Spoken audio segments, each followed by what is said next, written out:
अस्सलाम वालेकुम। मैं इन चैप्टर्स में से जिस चैप्टर पे निशान लगवा रहा हूँ, जो बच्चे रेगुलरली लगा रहे हैं उनको ऑलरेडी पता होगा कि पेपर में क्या आना है।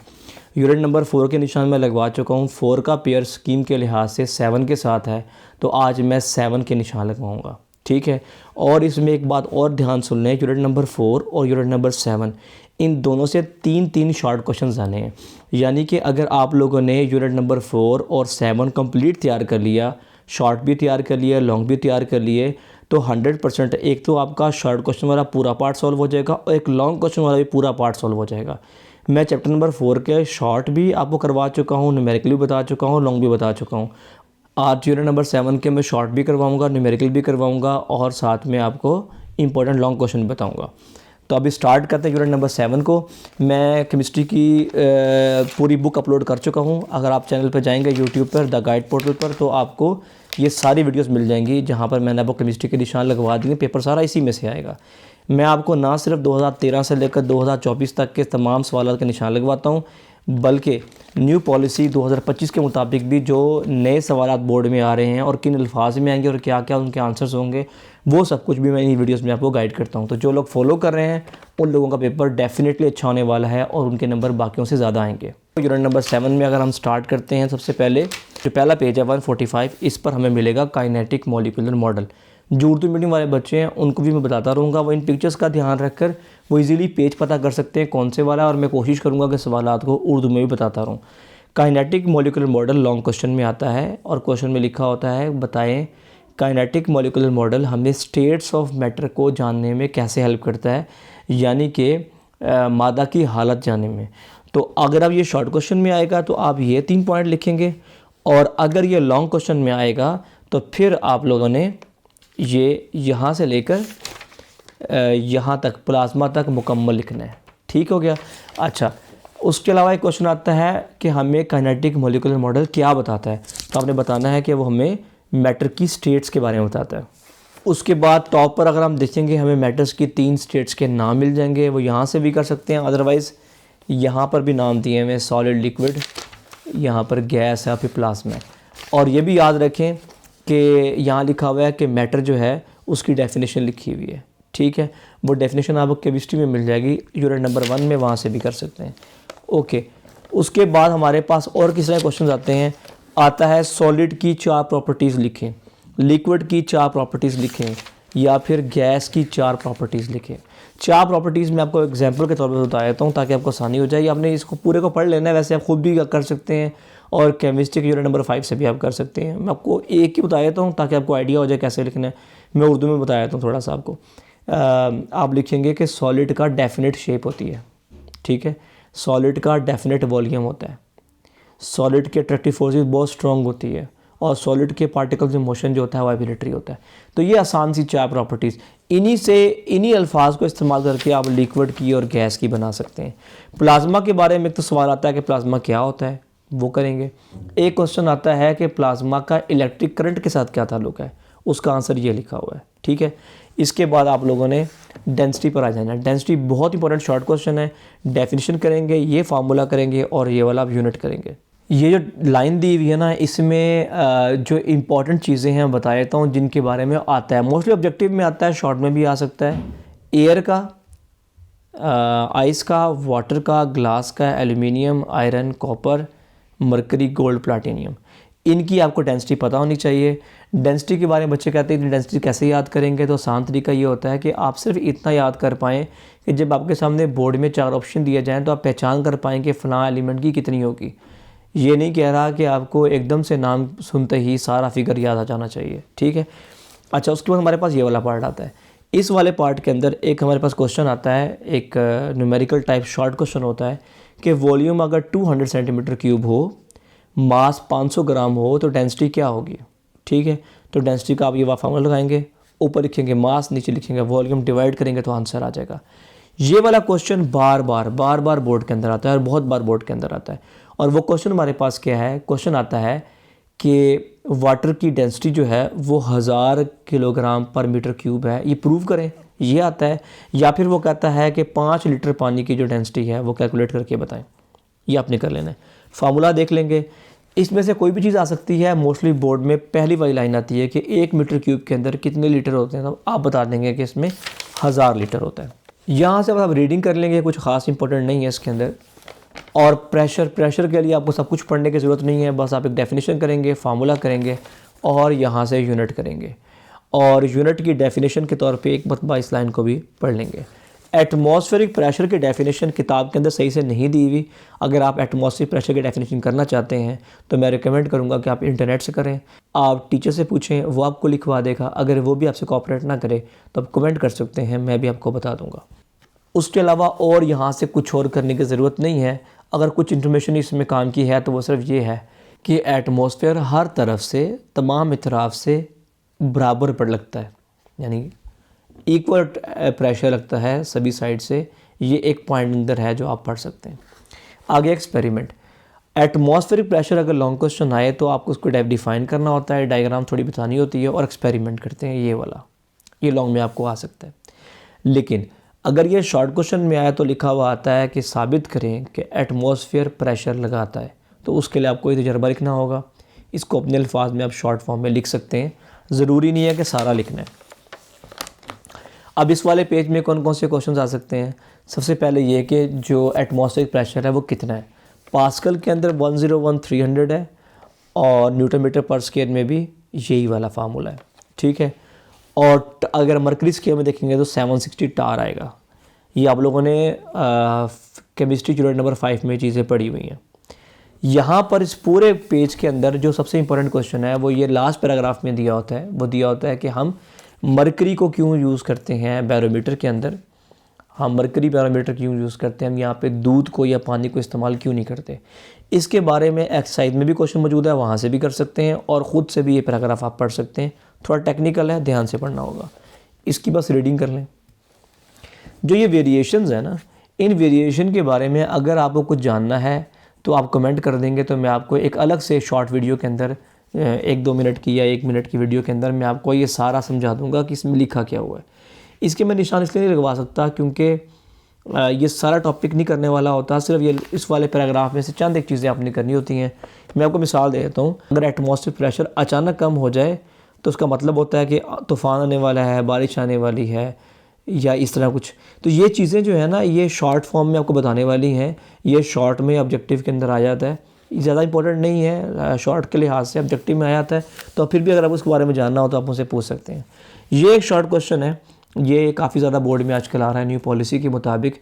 इसमें लिखा हुआ है कि लिक्विड कैसे पाइप के अंदर सक करने से ऊपर आ जाता है, तो उसके बारे में आप लोगों ने यहाँ से पढ़ना है। अच्छा, अब आ गया प्रेशर इन लिक्विड। ये लॉन्ग क्वेश्चन है, लेकिन लॉन्ग क्वेश्चन कभी भी इस नाम के साथ नहीं आता। जब भी लॉन्ग क्वेश्चन आता है तो लॉन्ग क्वेश्चन आपको आता है इस नाम से कि pressure is equal to rho g h. इसको प्रूफ करें। जब वो ये रिलेशन लिखा हुआ देगा आपको लॉन्ग क्वेश्चन में, तो आप उसको यहाँ से लेकर यहाँ तक पूरा सॉल्व करेंगे, ठीक है। और इससे मुतालिक एक शॉर्ट क्वेश्चन आता है, मैंने यहाँ लिखा हुआ है कि किन फैक्टर्स पर प्रेशर का इन्हिसार है, यानी कि किन अवामिल पर प्रेशर का इन्हिसार होता है। तो हम फार्मूले में चेक कर चुके हैं कि रो और एच पर होता है, यानी कि डेंसिटी और हाइट पर या डेप्थ पर। तो ये उसका आंसर होगा। ये सिरिंज वाला आप रीडिंग कर लेंगे। अच्छा, पास्कल लॉ लॉन्ग क्वेश्चन आता है। अगर पास्कल लॉ लॉन्ग क्वेश्चन आए तो वो हमेशा पास्कल लॉ के साथ कोई इसकी एप्लीकेशन पूछता है। तो आपने या तो हाइड्रोलिक बयान करनी होती है, हाइड्रोलिक प्रेस, या फिर आपने ब्रेकिंग सिस्टम बयान करना होता है। तो इस तरीके से क्वेश्चन आते हैं। या फिर लॉन्ग क्वेश्चन आपको डायरेक्टली आ ही ऐसे जाता है कि हाइड्रोलिक प्रेस पर नोट लिखें या ब्रेकिंग सिस्टम पे नोट लिखें। अगर आप ये जानने में इंटरेस्टेड हैं कि इन दोनों में ज़्यादा इंपॉर्टेंट कौन सा है, तो हाइड्रोलिक प्रेस ज़्यादा इंपॉर्टेंट है। उसके अलावा शॉर्ट क्वेश्चन के अंदर ना सिर्फ ये कि पास्कल की डेफिनेशन आ जाती है, बल्कि ये भी सवाल आ जाता है कि पास्कल की एप्लीकेशंस लिखें। अगर ये वाली एप्लीकेशन शॉर्ट में आ जाएं तो आप हाइड्रोलिक प्रेस और ब्रेकिंग सिस्टम का सिर्फ नाम लिखेंगे, इनको एक्सप्लेन नहीं करेंगे शॉर्ट के अंदर। फिर हमारे पास है अर्शमीदस प्रिंसिपल। अर्शमीदस प्रिंसिपल जो है ये एक इम्पॉर्टेंट लॉन्ग क्वेश्चन है, और अगर ये आपको आए तो ये भी अगेन प्रेशर इन लिक्विड की तरह, इसकी तरह हेडिंग के साथ कम आता है। ज़्यादातर वो आपसे यूँ पूछते हैं कि रो जी वी को प्रूव करें लॉन्ग क्वेश्चन में, तो आप लोग इस पूरे को लिखेंगे। अगर आपको ज़्यादा लगे तो आप यहाँ से स्टार्ट कर सकते हैं, यहाँ से लेकर यहाँ तक। आपको ये शुरू का पार्ट छोड़ना चाहें तो छोड़ सकते हैं। शॉर्ट क्वेश्चन के तौर पर आर्शिमिदस जो खुद साइंटिस्ट था उसके बारे में अगर नोट आ जाए तो वो उसके बारे में इस पैराग्राफ के अंदर लिखा हुआ है। इसके बाद ये डेरिवेशंस वगैरह तो लॉन्ग में ही आती हैं, शॉर्ट में नहीं आती, लेकिन वो आपसे अब थर्स्ट की डेफिनेशन जो है वो शॉर्ट में पूछ सकता है। जो हाइड्रोमीटर की ये वाली डायग्राम और पैराग्राफ दिया हुआ है इसको एक मरतबा रीड करेंगे। 7.3 लॉन्ग क्वेश्चन के लिए न्यूमेरिकल इंपॉर्टेंट है। ये भी कभी कभार लॉन्ग में आता है, बहुत कम आता है, लेकिन आ जाता है। क्योंकि न्यू पॉलिसी है तो हम रिस्क नहीं ले सकते, तो इसको भी अब लॉन्ग क्वेश्चन के लिए तैयार करेंगे। 7.4 इंपॉर्टेंट लॉन्ग क्वेश्चन है न्यूमेरिकल का, ये आप तैयार करेंगे। और प्रिंसिपल ऑफ फ्लोटेशन, ये भी एक इम्पॉर्टेंट हमारे पास शॉर्ट क्वेश्चन है, इसको आप तैयार करेंगे। अगर ये शॉर्ट क्वेश्चन में आए तो आप सिर्फ और सिर्फ इसके प्रिंसिपल लिखेंगे और आर्शिमिदस के बारे में बता देंगे। उसके अलावा एक क्वेश्चन आता होता है कि लकड़ी का टुकड़ा या लकड़ी का एक ब्लॉक पानी पे क्यों तैरता है, तो उसकी रीज़न भी आपको यहाँ से मिलेगी। अगर वो कहते हैं कि एक कोई भी चीज़ ऑब्जेक्ट ने तैरना है, फ्लॉट करना है, वो क्यों फ्लॉट करेगा, अगर उसने सिंक करना है या डूबना है तो वो कब डूबेगा, उसके बारे में इंफॉर्मेशन भी आपको यहीं मिलेगी। अगर ये आपको लॉन्ग क्वेश्चन के अंदर आ जाए तो आप उसके अंदर ये वाली चीज़ शामिल करेंगे, तो इसको लॉन्ग के लिए भी आप तैयार करेंगे। शॉर्ट के लिए मैं आपको बता देता हूँ शॉर्ट में कौन कौन से क्वेश्चंस हैं। एक क्वेश्चन आता है शिप्स और सबमरीन में फ़र्क लिखें, तो वो आप लोगों ने डिफरेंस लिख देना है।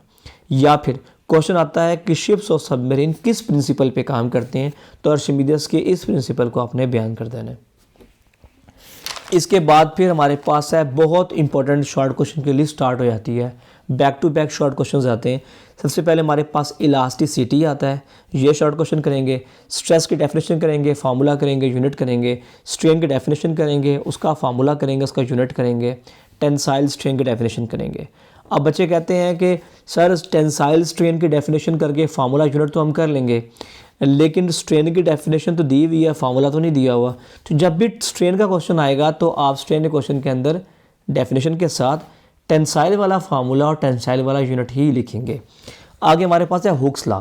हुक्स लॉ के बारे में आपको बता दूं कि ये इतना इंपॉर्टेंट क्वेश्चन है कि अगर आप मैट्रिक लेवल के ऊपर या एफएससी लेवल के ऊपर किसी भी जॉब या एडमिशन के लिए अप्लाई करते हैं तो इंटरव्यू में जो सबसे ज़्यादा क्वेश्चन पूछा जाता है वो हुक्स लॉ ही है। फिज़िक्स में हुक्स लॉ ही है ज़्यादातर जो पूछा जाता है। केमिस्ट्री में बॉयस लॉ, चार्ल्स लॉ के बारे में सवाल ज़्यादा इंटरव्यू के अंदर पूछे जाते हैं, लेकिन एक फिज़िक्स के अंदर हुक्स लॉ के बारे में सवाल ज़्यादा पूछा जाता है। तो हुक्स लॉ को आप लोगों ने इसलिए ज़्यादा ध्यान से तैयार करना है। हुक्स लॉ की इंपॉर्टेंस की वजह से ये लॉन्ग क्वेश्चन में आ सकता है, बहुत कम मरतबा आया है और अक्सर जब बोर्ड में आता है तो बच्चों को सरप्राइज़ कर देता है। आसान सा क्वेश्चन है, इसको आप एक दो बार रीडिंग करेंगे तो आपको याद हो जाएगी, क्योंकि इसमें हम 2-3 शॉर्ट तैयार कर रहे हैं। लॉन्ग क्वेश्चन काफ़ी हद तक आपका तैयार हो जाएगा, तो आपने इसको मिस नहीं करना। हुक्स लॉ जो है डेफिनेशन करेंगे, फार्मूला करेंगे। यहाँ पे इलास्टिक लिमिट के बारे में बहुत इंपॉर्टेंट शॉर्ट क्वेश्चन है, वो लाजमी तौर पे तैयार करेंगे कि इलास्टिक लिमिट होती क्या है।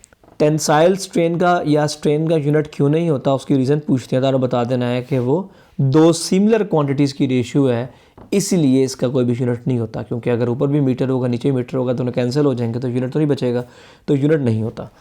अगर हम नेक्स्ट पेज पर आते हैं तो यहाँ पे यंग्स मॉडुलस जो है एक इंपॉर्टेंट लॉन्ग क्वेश्चन है और लास्ट लॉन्ग क्वेश्चन है। इसको याद करना बड़ा ही आसान है। छोटा सा पैराग्राफ दिया हुआ है 3-4 लाइनें का, फिर डेफिनेशन है और फार्मूला और यूनिट है। तो सिंपल सा क्वेश्चन है, ये आप तैयार करेंगे शॉर्ट के लिए। 7.7 के बारे में आपको बता दूं कि ये जो न्यूमेरिकल है ये 7 चैप्टर में सबसे ज़्यादा रिपीट होने वाला न्यूमेरिकल है, तो इसको आप लाजमी तौर पे तैयार कर लेंगे। इसका एक जुड़वा न्यूमेरिकल हमारे पास एक्सरसाइज के अंदर भी दिया हुआ है, वो भी दिखा देता हूँ। तो फिलहाल आप ये तैयार करेंगे। मैं अब आपके सामने वही बात करने लगा हूँ जो मैंने केमिस्ट्री की हर वीडियो में कही है। फिज़िक्स के यूनिट नंबर 4 वाली वीडियो के अंदर मैं आपको कह चुका हूँ, और वो ये बात है कि जो बच्चा 2025 के इम्तहानात के अंदर मशकी सवालों को, इन सवालों को तैयार किए बगैर जाएगा वो पेपर को ठीक से अटैम्प्ट नहीं कर पाएगा। अगर वो चाहता है कि पेपर को ठीक से अटैम्प्ट कर सके और जो उसने तैयारी की है उसके मार्क्स उस तैयारी के मुताबिक या उससे ज़्यादा आएँ, उसको हर सूरत मशकी सवालात को तैयार करके जाना होगा। आधे से ज़्यादा सवालात आपको मश्क से और मश्क से मुतल्लिका आएंगे, इसलिए आप इसको लाजमी तौर पे तैयार करें। न्यूमेरिकल बता रहा हूँ कौन कौन से करेंगे। न्यूमेरिकल नंबर 1, 2, 3 का फर्स्ट पार्ट, 4, 5, 6 ये ज़्यादा इंपॉर्टेंट न्यूमेरिकल्स हैं। बाकी सभी बोर्ड में आ चुके हैं, कोई 5 बार आया, कोई 7 बार आया, कोई 10 बार आया। किताब भी इतनी पुरानी है, हर साल 36 पेपर होते हैं हमारे पास फ़िज़िक्स के एक साल के अंदर। आप ख़ुद ही अंदाज़ा करें कि ये सभी रिपीट होते हैं, लेकिन जिनमें मैं निशान लगवा रहा हूँ ना, इनके इस मरतबा रिपीट होने के चांसेस बाकियों से ज़्यादा है। ये वाला न्यूमेरिकल मैं आपसे कह रहा था जो उसका जुड़वा न्यूमेरिकल है, तो इसको भी आप तैयार कर लेना। इसलिए तैयार करना ज़्यादातर आया नहीं है, लेकिन क्योंकि वो इस जैसा है जो मैंने आपको दिखाया कि बहुत ज़्यादा आता है, इसलिए आपने ख़ास तौर पे इसको अच्छे से तैयार कर लेना है। यूनिट नंबर 7 का निशान लगवा दिए। इंशाल्लाह नेक्स्ट वीडियो यूनिट नंबर 2 के बारे में आएगी। तो अगर आप चैनल को फॉलो करते रहेंगे तो आपको केमिस्ट्री निशान लगवा चुका हूँ और फिज़िक्स के भी सारे निशानात जो हैं वो लगवाए जाएंगे, बायो कंप्यूटर की तमाम किताबों के। तो इस कंटेंट को अगर आप समझते हैं फ़ायदेमंद है और बाकी लोगों की तरह पेपर लीक वाला फ्रॉड मैं नहीं कर रहा हूँ, तो आपको चाहिए आप सपोर्ट करें। और सपोर्ट कैसे करना है, आपने एक लाइक करना है, एक अच्छा कमेंट कर सकते हैं, और जब आप इस वीडियो को शेयर करेंगे या 3 काम आप करेंगे ना, तो यूट्यूब ऑटोमेटिकली या टिकटॉक ऑटोमेटिकली इस वीडियो को ज़्यादा लोगों को दिखाएगा। इस तरह मेरा कंटेंट ज़्यादा लोगों तक पहुंच पाएगा और ज़्यादा लोगों को फ़ायदा हो पाएगा, तो मेहनत ज़ाया नहीं होगी। ये काम आपने करना है, आपके लिए काम को आसान मैं कर दूँगा। अपना ख्याल रखें। अल्लाह हाफ़िज़।